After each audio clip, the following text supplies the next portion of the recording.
நேத்து ஃபுல் கபோர்ட்ல இருக்கிற துணியெல்லாம் மடிச்சு வச்சு கிளீன் பண்ணிட்டு இருக்கும்போது தான் பார்த்தேன், ஒரு சில ட்ரெஸ் எல்லாம் ஸ்டிச் விட்டுட்டு இருந்தது. ஸோ அத ஆல்டர் பண்ணலான்னு எடுத்துட்டு வந்து தச்சுட்டு இருந்தேன். கத்துக்கிட்ட ஸ்டிச்சிங் எல்லாம் மறந்துருவேன் போல. ஏன்னா இது வந்து ஸ்கில் வந்து நம்ம பிராக்டிஸ்ல இருந்தா தான் நமக்கு ஞாபகம் இருக்கும். ஸோ இனிமேலாவது 1 மணி நேரம் டெய்லி ஸ்பெண்ட் பண்ணணும்னு முடிவு பண்ணியிருக்கேன். பார்ப்போம் செய்றேனா இல்லையான்னு சொல்லிட்டு.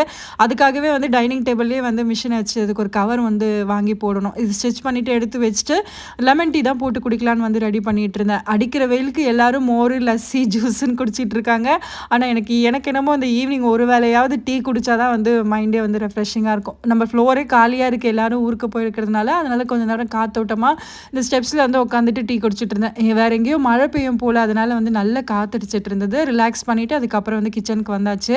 நைட் டின்னருக்கு சப்பாத்தியும், பன்னீர் புர்ஜியும் தான் ரெடி பண்ணிட்டு இருந்தேன். இதில கொஞ்சமா வந்து சோள மாவு வந்து சேர்த்துக்கிட்டேன். பெசஞ்சிட்டு இருக்கும்போது தான் தோணுச்சு. இந்த பாயிண்ட் வந்து எனக்கு சடனா தோணுச்சு. நம்ம 20 ப்ளஸ்ல இருக்கும்போதெல்லாம் எவ்ளோ கேர்லெஸ்ஸா இருந்திருப்போம்.